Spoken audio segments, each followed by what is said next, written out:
ஏற்றுக்கொள்வோம். சரி, ஓகே. திரு ரவிராஜா, இப்போ கூட்டணி ஆட்சி என்பது பற்றி கோபண்ணா பேசினார். இப்போ அதிமுக பாஜக கூட்டணிகளிலேயும் அது சார்ந்த ஒரு பேச்சு இருக்கு.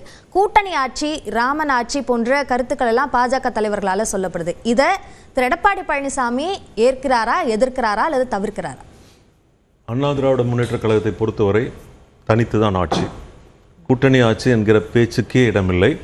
அப்படிப்பட்ட ஒரு செயல் தமிழ்நாட்டில் எடுபடாதுங்கிறது எல்லா கட்சிகளும் தெளிவாக புரிந்து கொண்டு நடைமுறைப்படுத்தப்பட்டு இதுவரை நடந்து கொண்டிருக்கிறது. திராவிட கட்சிகள் ரெண்டு தான் ஆட்சி செய்யறாங்க. திமுக அமைச்சிருக்க நயினா நாகேந்திரனுக்கோ அமித்ஷாவுக்கோ அது தெரியலையா? அவங்களுக்கு தெரியுதா தெரியலையா நான் கமெண்ட் அடிக்க முடியாது சார். அவங்க தானே சார் கூட்டணியில் இருக்காங்க. இல்ல அவர்களுடைய கட்சி சார்பாக அவர்கள் என்ன கருத்தை வேணாலும் சொல்லலாம். அது அவங்களுடைய கருத்துரிமை. சரிங்களா? எங்களை பொறுத்தவரை, எங்கள் கட்சியை பொறுத்தவரை, தமிழ்நாட்டை பொறுத்தவரை ஆளுகிற கட்சியாக இப்போ அண்ணா சொன்னார், 58 வருஷமாக காங்கிரஸ் ஆட்சிக்கு வரல, எங்களுக்கும் நிறைய மனக்குறைகள் இருக்குது, ஆட்சிக்கு வரணும், பங்கு பெறணும், கூட்டணிக்கு வரணும், அதெல்லாம் அவங்களுடைய மனக்குறைகள், அவங்களுடைய ஆசாபாசங்கள். அதை பற்றி அவர் தெளிவாக சொல்கிறாரு. ஈவன் தோ அவங்க கூட்டணியில் இருந்தாலும் நடைமுறைக்கு இது சாத்தியமா சாத்தியம் இல்லையா எல்லா விஷயமும் தெரிந்து மூத்த அரசியல்வாதி அண்ணன் அவர்கள் சொல்லும் பொழுது எங்களுடைய ஆசை, எங்களுடைய எதிர்பார்ப்பு அப்படிங்கிறாரு. அது மாதிரி ஒவ்வொரு கட்சிக்கும் ஒரு எதிர்பார்ப்பு, ஒரு இது இருக்கலாம், அதை நான் தவறுன்னு சொல்ல முடியாது. ஆனால் நடைமுறையில் கடந்த காலங்களில் எடுத்த வரலாறு எல்லாத்தையும் எடுத்து பார்த்தீங்கன்னா 2 திராவிட கட்சிகள் தான் ஆளுதுங்கிறது நிதர்சனமான உண்மை. 54வது வருடத்தில் அடி எடுத்து வைத்து நாங்கள் வெற்றி நடை போட்டுக் கொண்டிருக்கிறோம். 31 வருடங்கள் தமிழக மக்களுக்காக ஆட்சி செய்திருக்கிறோம். 2 முறை 10 வருஷம் 2 வாட்டி இருந்திருக்கோம். இப்படிப்பட்ட ஒரு ஆட்சி வெற்றி நடை போடுதுன்னு சொல்றீங்க, தொடர்ந்து தோல்வியில சந்திக்குது அப்படின்றது வெற்றி தோல்வி எல்லாம் சகஜம். அப்படி பார்த்தீங்கன்னா திராவிட முன்னேற்ற கழகம் இல்ல நீங்க ஒரு சார்ஜ் எங்க மேல நீங்க தோல்வின்னு சொல்லும் பொழுது பக்கத்திலே ஒரு திமுக நண்பர் உட்கார்ந்து இருக்காரு, அவரையும் சேர்த்து அட்டாக் பண்ற மாதிரி இருக்கு. அதாவது 10 வருஷம் 10 வருஷம் அவங்க எந்திரிக்கவே முடியல. அவங்க இருப்பாங்களா, காணாம போயிடுவாங்களா, கட்சி கலைச்சிட்டு ஓடிடுவாங்களாங்கிற லெவலுக்கு ஒரு மோசமான தோல்வியை சந்திச்சிருக்காங்க.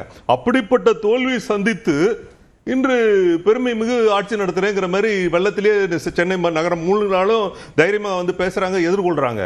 அப்படி இருக்கும் பொழுது நாங்கள் 31 ஆண்டுகள் ஆண்டு இருக்கிறோம்.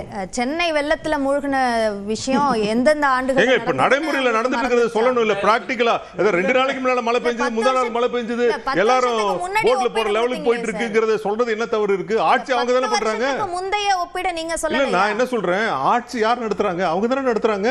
அவங்கள தானே தேர்ந்தெடுத்திருக்காங்க. அவங்களை தேர்ந்தெடுத்து ஆட்சி நடக்கும்போது 2 நாளைக்கு முன்னால் நடந்த நிகழ்வை ஏன் சொல்லக்கூடாது? அண்ணன் பாருங்க, இந்த விளக்கு ஏத்துற பிரச்சனையில இருந்து எல்லாத்தையும் சொல்லிட்டு இருக்காரு. அவங்க ஆட்சி அதுல தலைப்புல இல்ல, அத சொல்றாரு இல்லையா? சொல்றீங்களா? அது எப்படின்னு தான் நான் கேக்குறேன். அவங்க ஆட்சி அமைச்சிருக்காங்கன்றத சொல்றீங்க. அப்ப அதிமுக வெற்றி நடை போடுதுன்னு எந்த அடிப்படையில சொல்றீங்க? 54 வருடம் ஒரு கட்சி நடத்துறது விளையாட்டு சமாச்சாரம் இல்ல. 54 வருஷம் ஒரு கட்சி, மாபெரும் தலைவர்கள், புரட்சி தலைவர் மறைவுக்கு பிறகு இந்த கட்சி இருக்குமா இருக்காதா என்று சொல்லிட்டு இருக்கும் பொழுது ஆட்சியில் இருந்து ஒரு தலைவர் விட்டுட்டு போயிட்டதுக்கு அப்புறம் அந்த ஆட்சியை தூக்கி பிடிச்சு நிறுத்தி ஆட்சி 4.5 வருஷம் நடத்தி திருப்பி எலெக்ஷனை சந்திச்சு இப்ப வரப்போற தேர்தலை எதிர்கொள்ள தயாரா இருக்கிறது விளையாட்டு சமாச்சாரம் இல்ல. நீங்க இதற்கு முன்பு ஒரு ஒப்பீடு சொன்னீங்க, கோபண்ணா நிறைய எதிர்பார்ப்புகளை சொன்னாரு, அதே மாதிரி ஒவ்வொரு கட்சிக்கும் இருக்கும் அப்படின்னு. திமுக கூட்டணியில டெசிஷன் யார் எடுப்பாங்க அப்படின்னா அது திமுக தான் அப்படின்றத காங்கிரஸும் ஒத்துக்கும். ஆனா அதிமுக பாஜக கூட்டணியில டிசைடிங் ஃபேக்டரா அதிமுக தான் இருக்கா?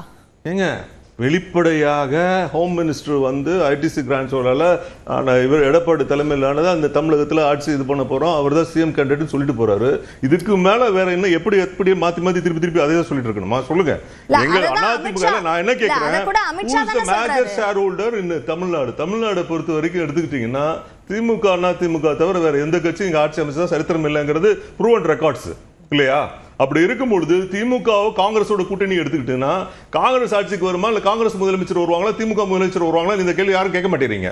ஆனா அதிமுகவை மட்டும் அதிமுக முதலமைச்சர் வருவாங்களா, இல்ல பிஜேபி இருந்து வருவாங்களா, இல்ல அவங்க கூட்டணி சேருவீங்களா, அவங்களோட சேர்ந்து இது பண்ணுவீங்களான்னு கேள்வி கேட்கறீங்க. ஏன்னா அதிமுக அப்படிப்பட்ட நிலையில் இல்லை. கூட்டணி ஆட்சின்னு யார் சொல்றாங்களோ அவங்கள்ட்ட தானே சார் கேட்க முடியும். கூட்டணி ஆட்சின்னு நான் தான் சொல்றேன் பாருங்களேன். ஒரு கூட்டணிக்கு வரக்கூடிய கட்சிகள் எத்தனை விதமான கருத்துக்களை வேண்டும் என்றாலும் சொல்லலாம், அது அவர்களுடைய கருத்து உரிமை.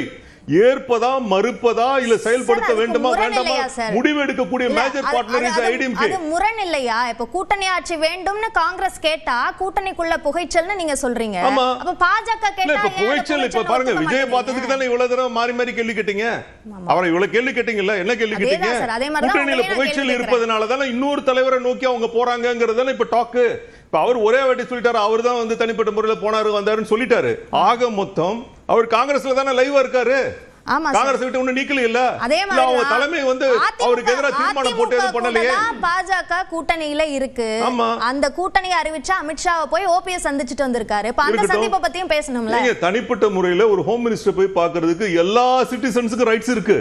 அவர் அக்செப்ட் பண்ணிட்டு அப்பாயின்ட்மெண்ட் கொடுக்கிற மாதிரி இருந்தால் நானும் பார்க்கலாம், நீங்களும் பார்க்கலாம், இங்க இருக்கவங்க யார் வேணாலும் பார்க்கலாம். தனிப்பட்ட முறையில முன்னாள் முதலமைச்சர் தனிப்பட்ட முறையில சந்தித்து மக்கள் நலன் சார்ந்த கோரிக்கை அவர் எதுவும் வைக்கல. அதிமுக ஒருங்கிணைப்பு என்ன நடந்ததுங்கிறதுக்கு ப்ரூவன் ரெக்கார்ட்ஸ் நம்மகிட்ட இல்ல. அவர் சந்தித்தார், பேட்டி கொடுக்கிறாரு.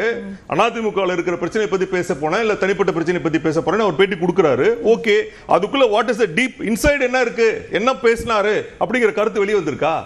இப்ப நேத்து போங்க இதுல அம்மாவுடைய நினைவு நாள்ல பேசும்போது அவர் சொல்றாரு தனி கட்சி ஆரம்பிப்பதற்கு எனக்கு ஐடியா இல்ல அப்படிங்கிறாரு. அப்ப வாட் இஸ் நெக்ஸ்ட் அப்படினா போணும்.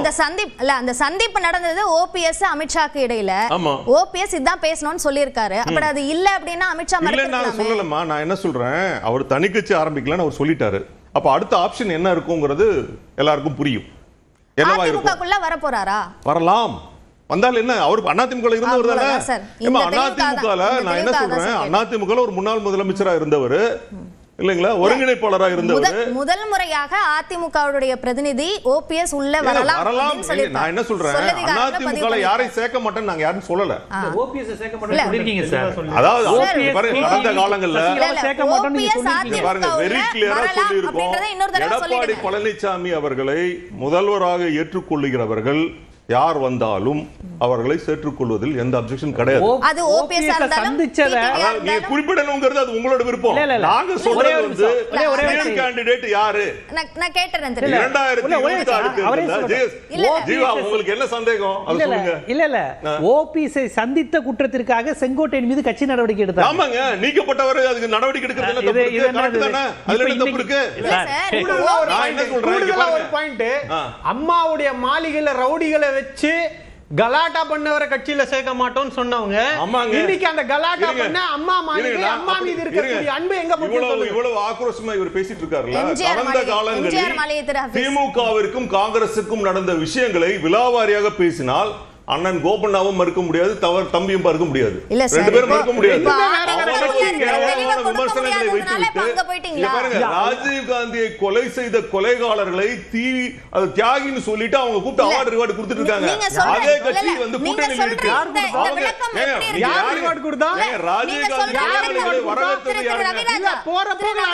எடப்பாடி பழனிசாமியை பார்க்கலையா பேரறிவாளன்? என்ன சார் நான் ஃபேக்சுவலா பேசுறீங்க? இல்ல எப்படி இந்த பாஜக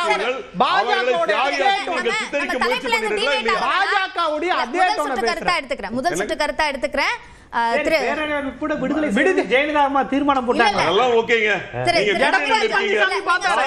கூட்டணியில் இருக்கீங்க, ராஜீவ்காந்தி கொலையாளின்னு அவங்க சொல்றாங்க.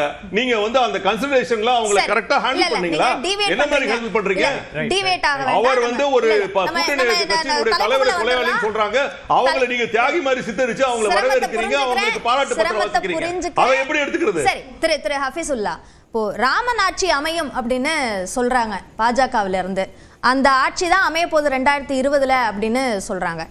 அந்த 26ல அப்படியான ஒரு ஆட்சி அமையும் அப்படின்னு அவங்க சொல்றது வந்து நம்பிக்கையின் அடிப்படையில் சொல்றாங்களா, அல்லது திமுக பலவீனமாக இருக்கு அப்படின்ற அடிப்படையில் சொல்றாங்கன்னு நினைக்கிறீங்க? தமிழ்நாட்டில் என்னைக்குமே மதிப்பிற்குரிய ராமசாமியாக இருந்த பெரியார் அவர்களுடைய ஆட்சி மட்டும்தான் நடக்கும். அதில் மாற்று கருத்தே கிடையாது. இது அவங்களுடைய கற்பனையாக இருக்கலாம், பாஜகவுடைய கற்பனையாக இருக்கலாம், அது அதிமுக கூட ஏற்றுக்கலாம்.